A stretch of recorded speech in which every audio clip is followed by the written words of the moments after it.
Nous sommes le vendredi 14 avril de l'an 2000.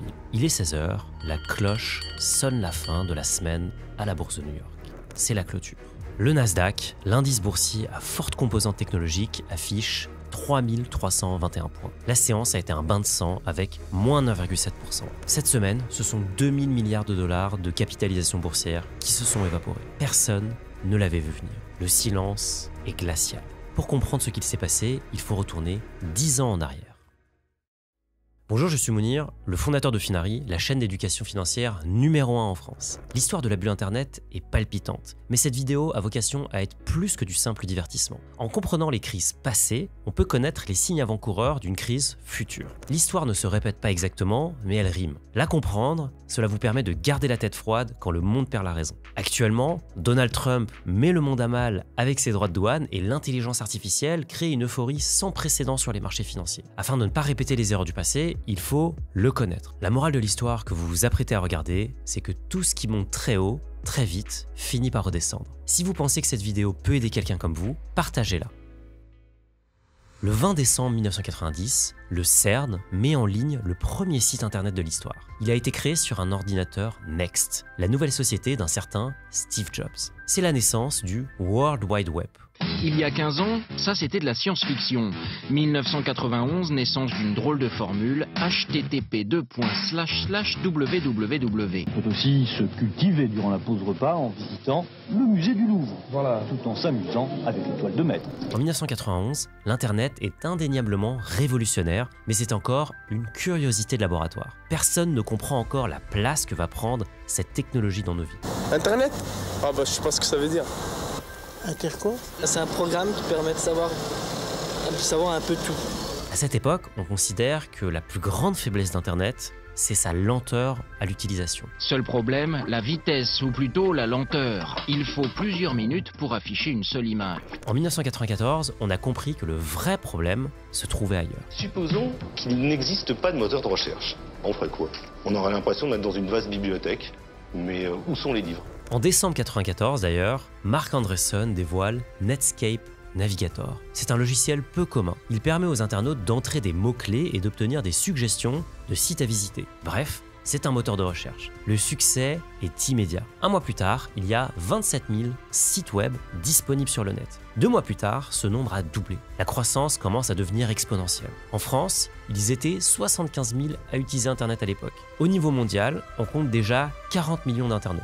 Et ça tombe bien, tout le monde veut naviguer sur le web. Or, pour surfer sur le web, il faut avoir un navigateur. À l'été 1995, 60% des internautes surfent le web via Netscape Navigator. Il y a juste un problème. L'Internet est un marché prometteur, mais personne ne sait vraiment quoi vendre. La stratégie de Netscape, le leader des navigateurs, était audacieuse. Offrir gratuitement son produit aux consommateurs, mais faire payer les entreprises la création et la gestion de sites web. Ainsi, plus il y aura d'utilisateurs Netscape, plus les entreprises seraient incitées à être référencées sur le navigateur.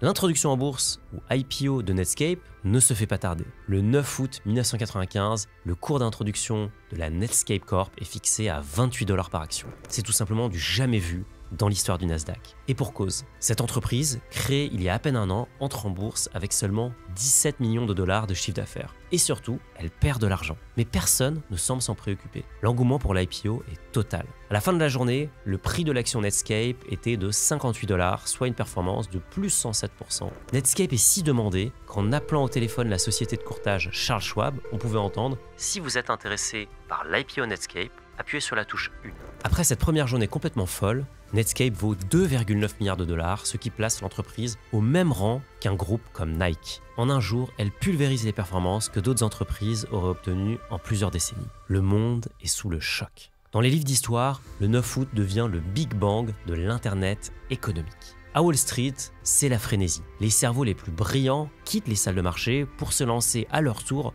dans l'entrepreneuriat en ligne. C'est le cas d'un certain banquier d'investissement qui se reconvertit en technolibraire. Amazon.com vend dans 45 pays. Mais comme Netscape, la société perd de l'argent. Beaucoup d'argent. Jeff Bezos, son patron, l'assume. Son objectif n'est pas la rentabilité, c'est d'écraser la concurrence pour être le numéro 1. De son côté, Netscape continue sa domination et le 6 décembre 1995, elle engloutit 80% des parts de marché de la navigation web. Son cours en bourse, lui, continue de monter et atteint des sommets avec 87 $. Dès le lendemain, le 7 décembre, c'est au tour d'un certain Bill Gates de déclarer publiquement « L'Internet est désormais ma priorité numéro 1 ». En 1996, Alan Greenspan, le président de la Fed, la Réserve fédérale américaine, donne naissance au terme d'exubérance irrationnelle pour qualifier les marchés financiers. Cela n'arrête pas les startups qui n'ont qu'un objectif, marcher dans les pas de Bezos, Gates ou encore Marc Andreessen. Un simple annuaire en ligne créé par 2 étudiants devient Yahoo. Le 12 avril 1996, l'action est introduite à 13 $ et termine sa première journée à 33 $.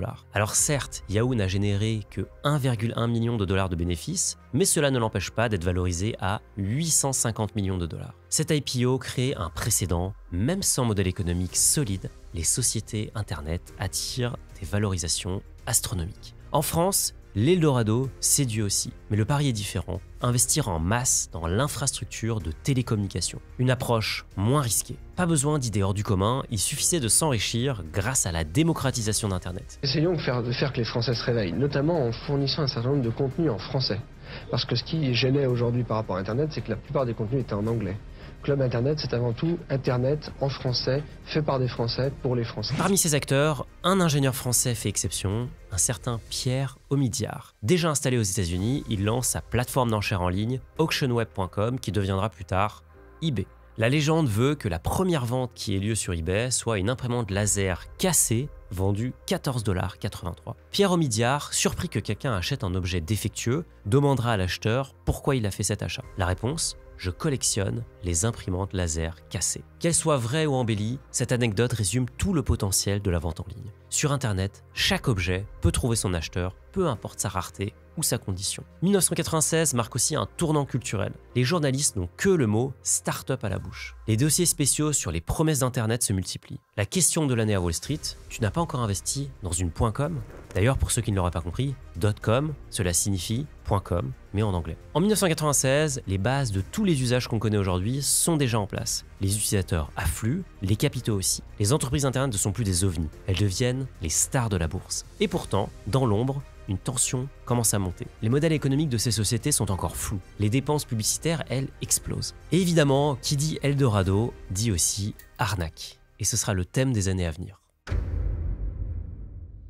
À cette époque, la recette pour devenir riche sur Internet commence à être claire. Étape 1, créer une startup avec un .com dans le nom. Peu importe que le logo soit moche ou que l'idée paraisse saugrenue, le plus important, c'est d'être sur Internet. Étape 2, avoir une histoire qui fait rêver. Promettez d'être disruptif et surtout d'avoir une croissance quasi illimitée. Étape 3, lever des millions. L'objectif n'est pas de créer de la valeur, mais c'était de s'introduire en bourse, coûte que coûte. Aucun investisseur n'ose poser de questions, puisque ça marchait. Plus personne ne lisait les rapports financiers et personne ne s'est intéressé vraiment à ce que faisaient les entreprises. La rentabilité, elle, était devenue un indicateur ringard. En 1997, les premiers géants de l'Internet commencent à affirmer leur domination. Microsoft rachète la messagerie Hotmail pour 400 millions de $. De son côté, Netscape commence à peu s'incliner devant Internet Explorer 4.0. Le navigateur est directement intégré à Windows 95, le système d'exploitation utilisé par plus de 90% des ordinateurs personnels. Microsoft nous coupe l'oxygène, confie un cadre de Netscape aux investisseurs. Leur part de marché chute à 50% à la fin de l'année. Netscape est obligé de licencier 400 employés, soit 12,5% de leurs effectifs. Amazon n'est toujours pas rentable, mais fait son entrée en bourse le 15 mai. Le prix de l'action est fixé à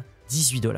À la fin de la journée, l'action atteint déjà 23,50 $, valorisant le groupe à 560 millions. Des boîtes complètement lambda comme des agences de marketing se reconvertissent soudainement en sociétés de capital risque. L'objectif, acquérir autant de startups que possible. Les valorisations s'envolent et le cash coule à flot. Un nouveau concept émerge alors, l'incubateur de startups. Le modèle, assembler des équipes, leur donner des idées de business, puis les aider à lever des fonds très rapidement. L'engouement dépasse largement les frontières des États-Unis. Au Japon, SoftBank investit massivement dans les entreprises Internet. Le nombre de sites web dans le monde dépasse le million, compte seulement 257 000 l'année précédente. Le seul qui reste un peu sceptique face à cette frénésie, c'est ce bon vieux Warren Buffett. Les gens comprennent-ils ce qu'ils achètent achètent, se demande-t-il. Il refuse d'investir dans les entreprises tech, jugeant impossible d'évaluer leur valeur future. Son associé Charlie Munger est plus direct. Dans l'histoire du monde, quand quelque chose a été aussi populaire que l'est aujourd'hui la spéculation sur les actions Internet, le résultat a toujours été catastrophique. Mais personne n'écoute ces deux vieux monsieur. L'indice Nasdaq grimpe de 21,6%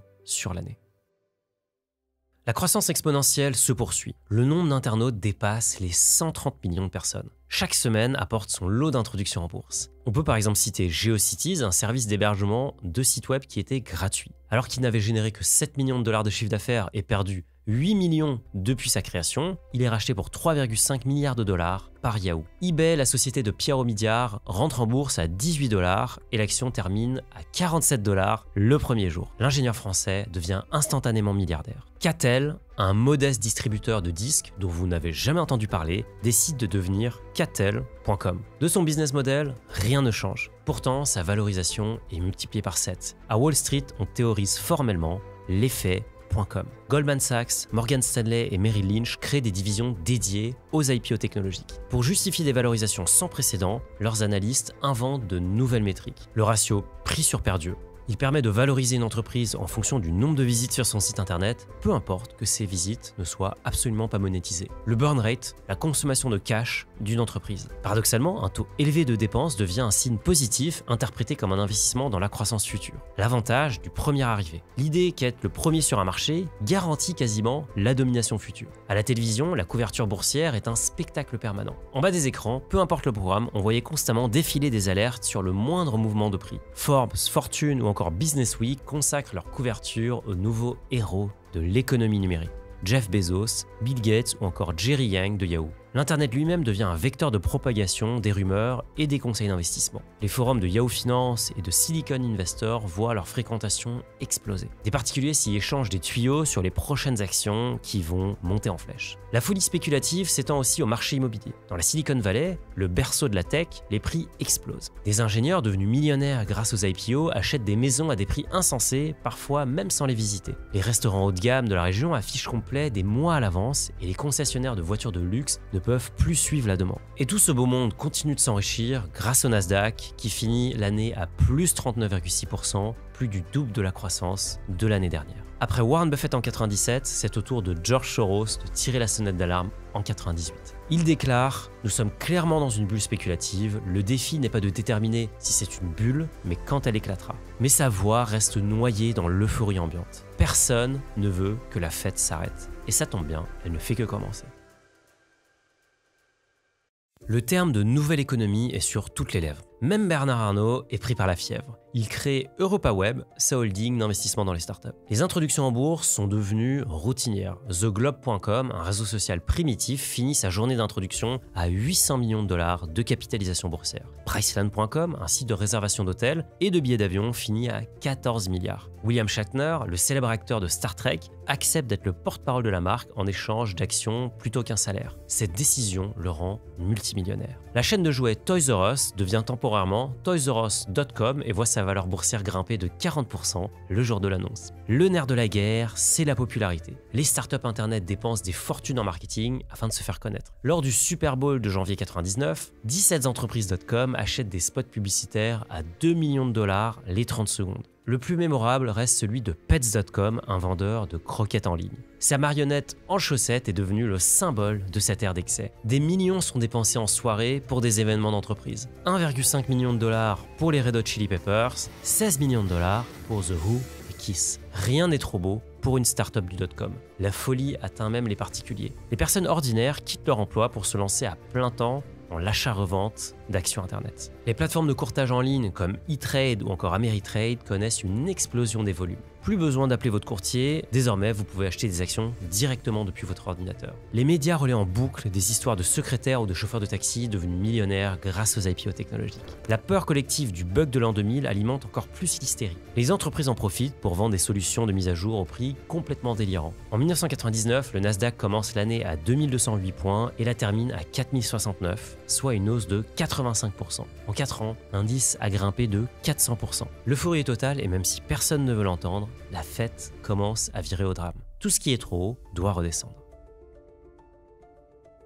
Au début de l'année 2000, quelques signaux d'alerte commencent à clignoter. Le 10 mars 2000, le Nasdaq atteint un nouveau pic, 5048 points. Personne ne le sait encore, mais c'est officiellement le sommet de la bulle Internet. Le 13 mars, une étude du journal Barron's révèle que sur 207 entreprises Internet analysées, 51 seront à court de liquidité dans les 12 mois à venir. L'article, intitulé Burning Up, secoue Wall Street. Le 21 mars 2000, la Fed, dirigée par Alan Greenspan, relève ses taux directeurs pour la 5e fois en moins d'un an. L'objectif affiché est de contenir l'inflation dans une économie qui est en surchauffe totale. Les valeurs .com sont lourdement dépendantes des financements extérieurs. Cette hausse des taux est un danger de mort. Elle augmente le coût de la dette qui rend les créanciers plus exigeants. Fin mars, plusieurs entreprises Internet publient leurs résultats trimestriels. Et là, c'est la douche froide puisque les résultats sont très loin des attentes des investisseurs. Même les sociétés profitables comme Yahoo ou encore eBay annoncent des perspectives plus modestes que prévues. Le 5 avril, le marché montre des signes inquiétants de fébrilité. Le Nasdaq connaît une de ses séances les plus mouvementées de son histoire en perdant près de 14% durant la journée. À la clôture, la baisse n'est certes que de 1,8%, mais la tension est palpable. Le même jour, un rapport de la banque Bear Stearns révèle que beaucoup d'entreprises du .com gonflent artificiellement leur chiffre d'affaires. L'avalanche se poursuit.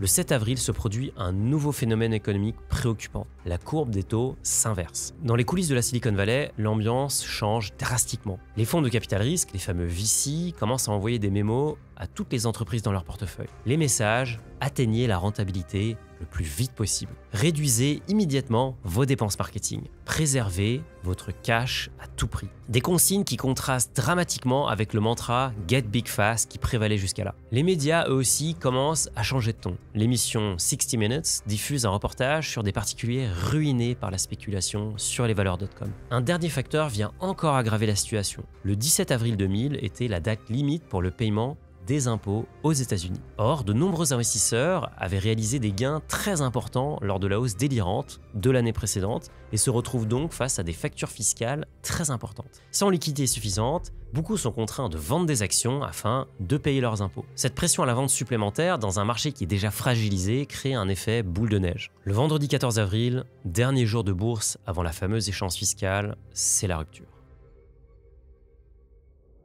Le jour du crack est narré heure par heure dans le livre .con, la référence incontournable sur le sujet. Je vous en lis quelques extraits. 9h30, c'est l'ouverture, la tension est immédiate. Le matin du 14 avril 2000, les investisseurs ont allumé CNBC et CNN avec appréhension. Nous assistons à des vagues de ventes frappant le Nasdaq en ce moment. Yahoo perd 7 points, Oracle 5, Amazon 5, Cisco 2. Et le carnage continue, une vente massive incroyable. À 12h45, le Dow Jones était en baisse de 320 points, presque 3%, et le Nasdaq, lui, chutait de 245 points, soit 6,7%. Les perdants surpassaient les gagnants à 7 contre 1 sur le Nasdaq. À 14h, une nouvelle vague d'appels de marge a ajouté à la pression vendeuse. À 14h45, le Dow avait perdu plus de 500 points et le Nasdaq plus de 300. À 16h, c'est la clôture. Aujourd'hui, il y a eu un crack. Quand la cloche de clôture a sonné, le Dow Jones était de 10 300 points. En baisse de 617 points, sa plus forte chute en points jamais enregistrée. Le Nasdaq était à 3 321, en baisse de 355 points. 2000 milliards de dollars viennent de partir en fumée. Les mois qui suivent ressemblent à une lente agonie. L'ambiance est au pessimisme total. Quelques rebonds entretiennent l'espoir sur le Nasdaq, mais de nouvelles chutes viennent définitivement doucher les investisseurs. Pets.com, le symbole de l'exubérance de cette période, fait faillite. Cette faillite intervient seulement 9 mois après son IPO. On pensait que la situation ne pouvait pas être pire, mais les attentats du 11 septembre vont prouver l'inverse. Puis viennent les scandales. Juin 2002, WorldCom révèle avoir maquillé ses comptes à hauteur de 3,8 milliards de dollars. On découvre aussi que les analyses des grandes banques qui recommandaient publiquement d'acheter certaines valeurs les qualifiaient en privé de poubelles. Les enquêtes menées après la crise ont révélé de graves conflits d'intérêts. Le cas le plus emblématique est celui d'Henry Blodgett. L'analyste vedette de Merrill Lynch émettait des recommandations d'achat sur des valeurs Internet, mais dans ses mails, il les considérait comme des poubelles. On découvre que même les dirigeants des startups Internet vendaient massivement leurs actions pendant que le cours était encore élevé. Bien sûr, en parallèle, ils rassuraient publiquement les investisseurs sur l'avenir de leurs entreprises. Ces scandales détruisent ce qui restait de confiance dans les valeurs tech. Le 9 octobre 2002, le Nasdaq touche son point bas à 1114 points, une chute de 78% par rapport à son sommet. Il faudra attendre 15 ans pour que l'indice retrouve ce niveau record. À la Bourse de Paris, France Télécom, Alcatel et Vivendi chutent de plus de 90% en un an. Les centaines de milliards d'euros investis dans l'infrastructure réseau sont maintenant inutiles. La bulle Internet, ce n'est pas qu'une crise financière, c'est aussi un drame humain. Près de 500 000 personnes vont perdre leur emploi du jour au lendemain. Sur les campus universitaires, les jeunes ne veulent plus entendre parler d'informatique. Après des années d'incertitude, le marché retrouve enfin un mouvement haussier à partir de mars 2003. Ironiquement, l'éclatement de la bulle Internet assainit l'écosystème. Exit les projets fantaisistes et les valorisations complètement délirantes, le secteur peut enfin se concentrer sur la création de valeur réelle. Les géants de demain émergent discrètement de ces ruines. Amazon, malgré une chute de son action de plus de 95%, continue d'investir et d'innover. Une start-up obscure, Google, a résisté à la tentation de l'introduction en bourse pendant la bulle et en sort fortement renforcée. Facebook révolutionne les réseaux sociaux et YouTube transforme la manière dont nous consommons la vidéo. Ces entreprises, qui émergent après la crise, vont néanmoins utiliser les infrastructures qui ont été créées par leurs prédécesseurs. C'est aussi ces mêmes infrastructures qui nous permettent aujourd'hui, à nous les consommateurs, d'accéder à Internet à un prix dérisoire. Les câbles à fibre optique, les serveurs, les data centers construits à grands frais ont permis de bâtir un Internet que nous utilisons aujourd'hui. La vision des entrepreneurs de la bulle Internet n'était pas fondamentalement erronée. L'Internet a bien révolutionné notre monde comme il l'avait prédit. Le problème n'était pas la vision, mais bien le timing. Vous vous souvenez de l'animalerie en ligne Pets.com qui était certainement le symbole de cette époque folle. Pourtant aujourd'hui, Chewy fait exactement la même chose et vaut près de 13 milliards de dollars. Avoir raison trop tôt, c'est aussi avoir tort. 20 ans plus tard, les firmes de capital risque et les investisseurs semblent répéter les mêmes erreurs du passé. Le sujet du moment, l'IA. Des valorisations stratosphériques pour des entreprises souvent peu rentables. Une croyance que, cette fois, c'est différent. Des investissements massifs en infrastructure. Une ruée des talents vers le secteur à la mode. La question, ce n'est pas de savoir si l'IA va révolutionner notre monde. C'est indéniable et c'est déjà en train d'arriver. Au contraire, il faut plutôt se demander si les valorisations de ces entreprises correspondent à une réalité économique. En tant que particulier, les fondamentaux sont les mêmes aujourd'hui que pendant la bulle Internet. Le sang-froid. Quand les prix baissent en magasin, les gens se précipitent et appellent ça les soldes. Quand les prix baissent en bourse, les mêmes personnes paniquent et vont vendre. Ce biais, qui est bien documenté, s'appelle l'effet de troupeau. C'est ce comportement moutonnier qui nous pousse à acheter quand tout le monde achète et à vendre quand tout le monde vend. Le DCA ou Dollar Cost Averaging. Investir à intervalles réguliers, peu importe le prix. Vous ne céderez pas à la panique et à la tentation de vendre quand les prix baissent. D'ailleurs, en continuant d'acheter pendant la descente, vous baissez votre prix d'achat moyen et profitez donc plus rapidement de la reprise. Faire du DCA, cela permet de garder le cap et d'avoir une vision long terme, chose indispensable lorsqu'on investit en bourse. Alors c'est vrai que si vous aviez flairé Amazon à l'époque, vous seriez aujourd'hui millionnaire. Mais vous auriez très bien pu aussi acheter du Pets.com ou du WorldCom, ou l'une des centaines d'autres startups qui promettaient de révolutionner le monde. Dans ce cas, aujourd'hui, vous n'auriez plus rien. D'ailleurs, c'est pour cela que Warren Buffett n'a décidé de ne pas investir, il n'était pas capable de distinguer les gagnants des perdants. Sur le long terme, on sait que les marchés actions ont toujours créé de la valeur, à travers les guerres, les crises et même les pandémies. La solution, cela peut être les ETF qui vous permettent d'investir dans un secteur entier, voire dans un marché global, sans parier sur une valeur spécifique. Si vous aviez investi dans un ETF suivant l'indice S&P 500, même au sommet de la bulle, vous auriez aujourd'hui une performance de plus de 300%. D'ailleurs, c'est exactement la même chose pour le Nasdaq. Le jour du crack, il valait 3321 points. Aujourd'hui, il en vaut plus de 15 000, soit 5 fois plus. Et ce, malgré toutes les crises qui ont suivi. Les subprimes, la crise sanitaire, le déclenchement de la guerre en Ukraine et aujourd'hui, la guerre commerciale de Donald Trump. Alors vous allez me dire, qu'est-ce qui se serait passé si j'avais gardé tout mon argent sur un livret A ? Je vais vous le dire. Sur la période de 2000 à 2025, le livret A affichait un rendement moyen de 1,89%. Autrement dit, vous auriez généré un rendement sur cette période de 59%, soit bien moins que la bourse. Et attention, ce rendement ne prend même pas en compte l'inflation ou l'augmentation des prix. Une étude de JP Morgan montre que sur 20 ans, une grande partie de la performance du marché se concentre sur quelques jours exceptionnels. Si vous manquez les 30 meilleurs jours en bourse, votre performance chute de 86%. Pas de bol, la moitié de ces journées exceptionnelles surviennent pendant les crises. En restant investi, même lorsque ça secoue, vous vous assurez de ne pas manquer ces rebonds cruciaux qui vont faire toute la différence sur le long terme. Aujourd'hui, avec Finari, vous pouvez scanner votre patrimoine et découvrir instantanément ses faiblesses. À l'époque de la bulle, les particuliers n'avaient pas accès à des outils aussi sophistiqués afin d'analyser leurs investissements. Ils naviguaient un peu à l'aveugle. Chez Finari, nous vous donnons des outils pour vous permettre d'améliorer votre performance. Notre scanner de diversification géographique et sectorielle vous alerte en cas de concentration excessive. Or, c'est cette concentration excessive qui a coulé tant d'investisseurs dans les années 2000. Notre scanner de frais, lui, va identifier tous les coûts cachés de vos investissements. Sur le long terme, ces frais sont un poison et vont vous coûter des dizaines, voire des centaines de milliers d'euros. Enfin, notre scanner d'abonnement va débusquer tous les paiements récurrents inutiles et va vous permettre d'investir plus dans votre futur. En parallèle de cela, Finari vous aide aussi à centraliser tout votre patrimoine de façon sécurisée au même endroit, de suivre votre performance et d'investir directement à frais bas en assurance vie et en crypto. On ne peut pas améliorer ce que l'on ne suit pas. Afin que vous puissiez vous aussi améliorer votre performance et préparer votre avenir financier, je vous offre 20% sur notre abonnement avec le code TOTCOM20. Avant de vous quitter, j'aimerais que vous reteniez une leçon que l'on peut tirer de cette crise. Le plus important, c'est d'investir dans vos connaissances. C'est le seul investissement qui ne connaîtra jamais de krach. Le déficit américain s'accroît de 1 trillion de dollars tous les 100 jours. C'est-à-dire que, schématiquement, tous les jours que Dieu fait, la dette américaine progresse de 10 milliards de dollars. Même pour les États-Unis, ça commence à représenter un petit peu d'argent. Pour être très honnête, déjà, je suis extrêmement méchant. Et on va me dire, mais qui êtes-vous pour parler comme ça? Et je dirais que très honnêtement, le boulot que les banques centrales ont fait ferait rougir de honte ma concierge. Le pouvoir de création monétaire est en train de passer à la classe politique. Et quelque part, comme dit mon petit camarade Charles Gave, c'est comme filer les clés de la cave à un ivrogne. Vous avez des gens qui n'ont qu'une seule passion, c'est distribuer du bifton.